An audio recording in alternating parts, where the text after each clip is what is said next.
시장이 요동치고 기업이 문을 닫으며 화폐 가치가 하락할 때 왜 어떤 사람들은 여전히 평온함을 유지하는지 궁금해 본 적이 있으십니까? 반면 우리들 대부분은 거대한 공포에 휩싸이곤 합니다. 경제 위기는 결코 요란한 폭음과 함께 시작되지 않습니다. 그것은 아주 위험하고도 무거운 침묵과 함께 시작됩니다. 그 위험한 침묵이란 바로 돈의 흐름이 느려지기 시작할 때, 은행이 대출의 문턱을 높일 때, 그리고 기업이 자금 조달에 어려움을 겪으며 소비자들이 조용히 지갑을 닫을 때를 의미합니다.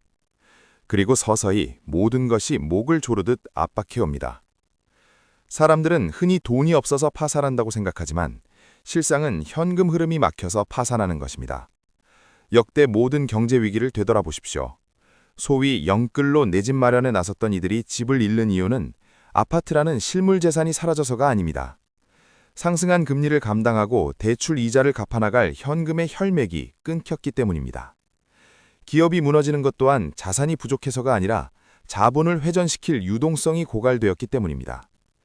주식 투자자가 치명적인 손실을 보는 건 역시 시장 자체가 증발해서가 아니라 유동성이 마른 상태에서 반대 매매와 마진콜이라는 덫에 갇혀버렸기 때문입니다. 현금 흐름의 압박은 언제나 시장의 가시적인 붕괴보다 먼저 찾아옵니다. 시스템의 균열이 가기 시작하면 가장 먼저 떨게 되는 이들은 빚을 가장 많이 진 사람들입니다. 신용대출에 의존하며 레버리지로 연명하던 이들은 발밑에 땅이 흔들리는 것을 경험하게 될 것입니다. 하지만 반대로 유동성을 유지하고 현금을 미리 확보하며 자신의 지출을 철저히 통제한 사람들은 결코 패닉에 빠지지 않습니다. 그들은 관망합니다. 위기 속에서 진정한 권력은 단순히 부유한 자가 아니라 남들의 돈이 말라갈 때 즉시 동원 가능한 현금을 쥐고 있는 자에게 주어집니다. 2026년 현재 자본 조달 비용이 비싸지고 은행의 심사가 엄격해지는 지금 게임의 룰은 완전히 바뀌었습니다. 오직 이 냉혹한 흐름을 이해하는 자만이 거대한 파도 위에서 살아남을 수 있습니다.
현금 흐름의 압박은 단순한 사고가 아닙니다.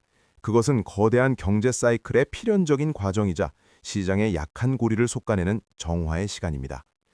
압박의 첫 번째 신호는 언제나 금리에서 시작됩니다. 기준금리가 오르면 자본 조달 비용이 상승하고 이는 곧 기업과 개인의 재무 구조를 시험대에 올립니다. 과거 저금리 시대에 촉망받던 프로젝트들은 갑자기 리스크 덩어리로 전락하며 기업들은 지출하는 1원 하나까지 다시 계산해야 하는 냉혹한 현실에 직면합니다. 이때 제1금융권부터 시작해 저축은행 등 제2금융권까지 대출 태도를 극도로 보수적으로 전환합니다. 담보가치는 보수적으로 평가되고 대출 실행기간은 하염없이 길어지며 신용의 작은 흠결만 생겨도 자금줄은 즉각 차단됩니다. 이러한 유동성 경색은 실물 경제의 도미노 현상을 일으킵니다. 기업은 자산이 없는 것이 아니라 돌릴 돈이 없어 숨통이 조여옵니다. 매달 나가는 인건비, 재고관리비, 임대료는 고정적인데 소비자들은 불안감에 지갑을 닫아 매출은 급감합니다. 한국 경제의 핵심인 부동산 시장은 이 현상이 가장 뚜렷하게 나타나는 곳입니다. 돈이 흔할 때는 아파트값이 천정부지로 치솟았지만 돈줄이 마르면 거래 절벽이 찾아옵니다. 팔려는 사람은 많아도 살 사람이 없고 사고 싶은 사람조차 대출 규제에 막혀 움직이지 못합니다. 부동산 PF 위기나 깡통전세 문제 역시 본질은 가격의 하락보다 현금 흐름의 단절에서 터져나오는 것입니다. 주식시장 역시 예외는 아닙니다. 투기성 자금은 가장 먼저 빠져나가며 시장의 롤러코스터 장세를 유도합니다. 레버리지를 활용한 투자자들은 주가가 조금만 하락해도 반대매매라는 강제 퇴출 통보를 받게 됩니다. 하지만 기억해야 할 핵심은 돈 자체가 세상에서 사라지는 것이 아니라는 사실입니다.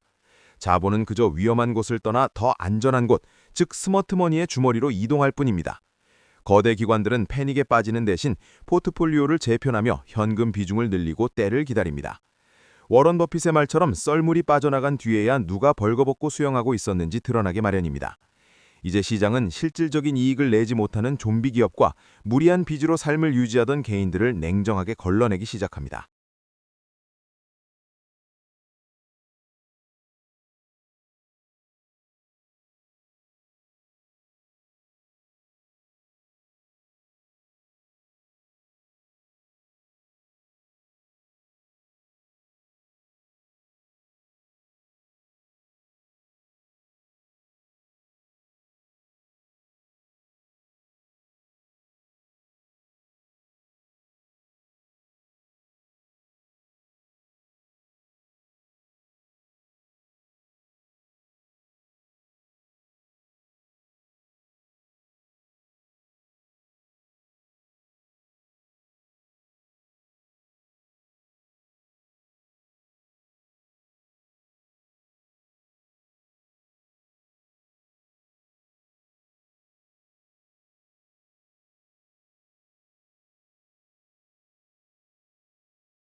경제 위기는 모든 사람을 동시에 가난하게 만들지 않습니다.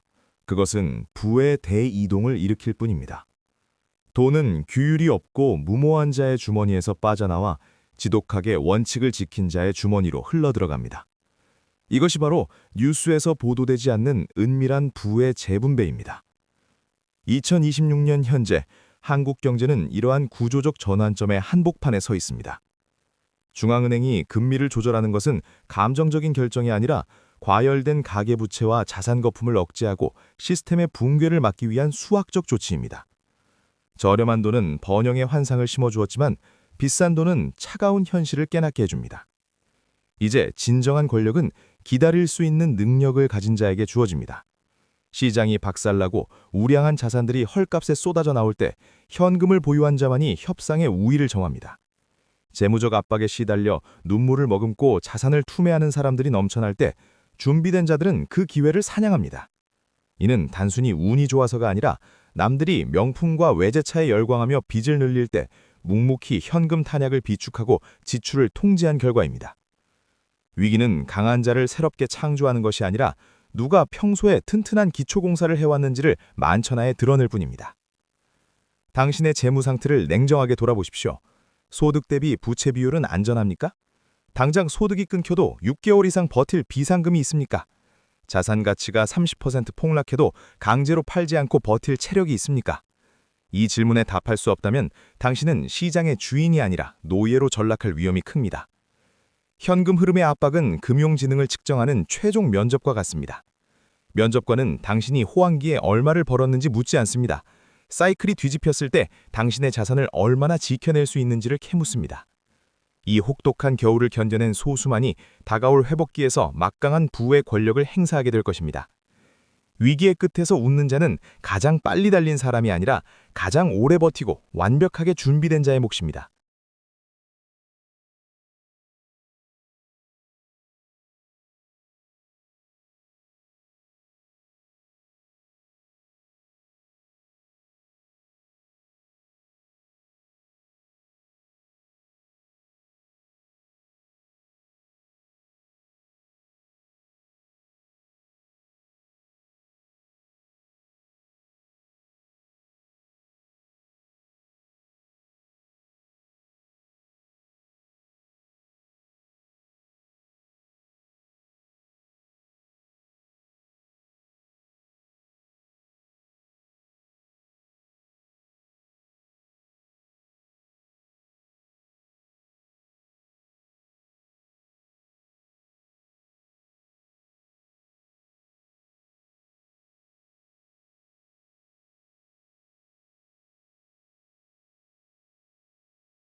경제의 방어적 심리가 전염병처럼 퍼지면 시장의 돈줄은 한층 더 얼어붙습니다. 사치품이나 불필요한 소비가 가장 먼저 칼질을 당하고 재량 소비재에 의존하던 기업들은 즉각적인 타격을 받습니다. 매출이 떨어지면 기업은 비용 절감을 위해 인원 감축이라는 카드를 꺼내듭니다. 실직자가 늘고 가계 소득이 줄어들면 소비는 더욱 위축되는 침체의 악순환이 시작됩니다. 그러나 이 지독한 어둠 속에서도 새로운 부의 사이클은 태동하고 있습니다. 소비 위축으로 물가가 잡히기 시작하면 한국은행과 같은 중앙은행들은 비로소 통화정책을 전환할 명분을 얻게 됩니다. 관건은 그 새로운 기회의 문이 열릴 때까지 당신에게 버텨낼 체력이 있느냐는 것입니다. 준비되지 않은 자들은 항상 최악의 타이밍에 떠밀리듯 행동합니다.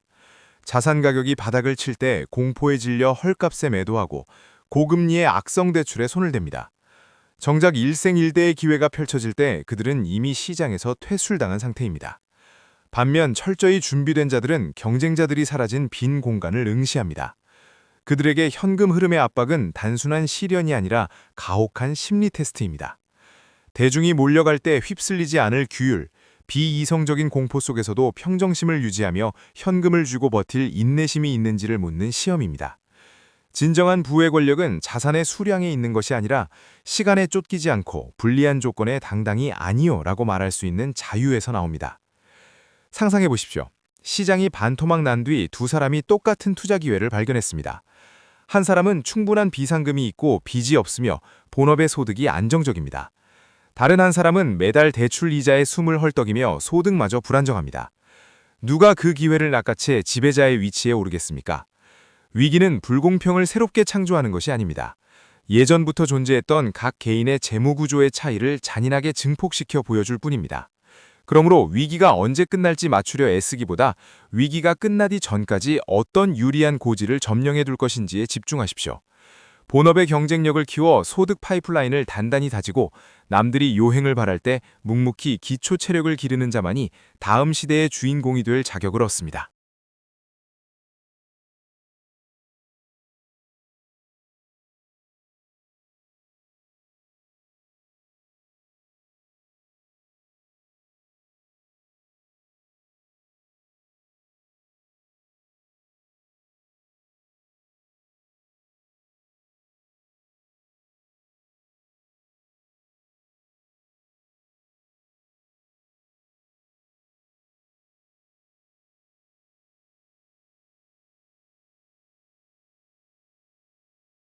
결국 현금 흐름의 압박은 우리에게 금융의 본질을 묻습니다. 당신의 자산은 당신의 주머니에 매달 돈을 꽂아주고 있습니까? 아니면 당신의 주머니에서 끊임없이 돈을 빼앗아가고 있습니까? 유동성, 즉 현금은 금융 생태계의 산소와 같습니다. 시장이 아무리 거칠게 폭락해도 산소통을 메고 있다면 당신은 살아남을 수 있습니다. 하지만 장부상 자산 가치가 수십억이라 한들 당장 융통할 현금이 말라버리면 당신의 재산은 질식사하고 맙니다. 현금 흐름의 뼈대를 무시한 채 빚을 내어 몸집만 불린 이들은 뼈를 깎는 고통을 겪겠지만 수익의 규모보다 흐름의 안정성을 최우선으로 삼은 이들은 장기전에서 절대적인 승리자가 될 것입니다. 2026년 이후 이 혹독한 사이클의 문이 닫히고 다시 시장에 탐욕의 냄새가 퍼질 때 끝까지 두 발로 버텨낸 사람들은 단순한 본전 회복에 만족하지 않을 것입니다. 그들은 새로운 질서 속에서 이전보다 훨씬 높은 해급으로 도약해 있을 것입니다. 그들은 원하는 시기에 원하는 자산을 선택할 수 있는 선택권을 거머쥐게 됩니다. 미래의 변동성을 신처럼 맞췄기 때문이 아닙니다. 남들이 비웃을 때 묵묵히 장작을 패고 겨울을 준비했기 때문입니다. 경제를 지배하는 사이클은 팽창과 수축을 반복하며 부의 주인을 끊임없이 교체합니다. 팽창의 시기에는 무모한 자가 돈을 버는 것처럼 보이지만 긴축의 시기에는 오직 철저한 규율을 지킨 냉혹한 자들만이 모든 것을 싹쓸이합니다. 이제 여러분의 머릿속에 이 한 가지를 확실히 각인시키십시오. 현금 흐름의 압박은 당신을 파멸시키려는 악마가 아닙니다. 그것은 당신의 금융지능을 벌거벗겨 평가하는 최종 면접관입니다. 그는 당신이 상승장에 올라타 얼마를 벌었는지 묻지 않습니다. 당장 폭락장이 와도 버티고 공격할 수 있는 진짜 현금 총알이 장전되어 있는지를 캐묻습니다. 사정없이 돈줄을 조인 후 경제 시스템은 언제나 더 강인한 모습으로 재생됩니다. 부와 권력은 아무도 모르게 빚에 허들리는 자의 손을 떠나 침묵하며 준비한 자의 손으로 이동합니다. 오늘 당신이 선택한 절제와 준비가 다음 부의 사이클에서 당신을 제왕의 자리에 앉혀줄 것입니다. 파도의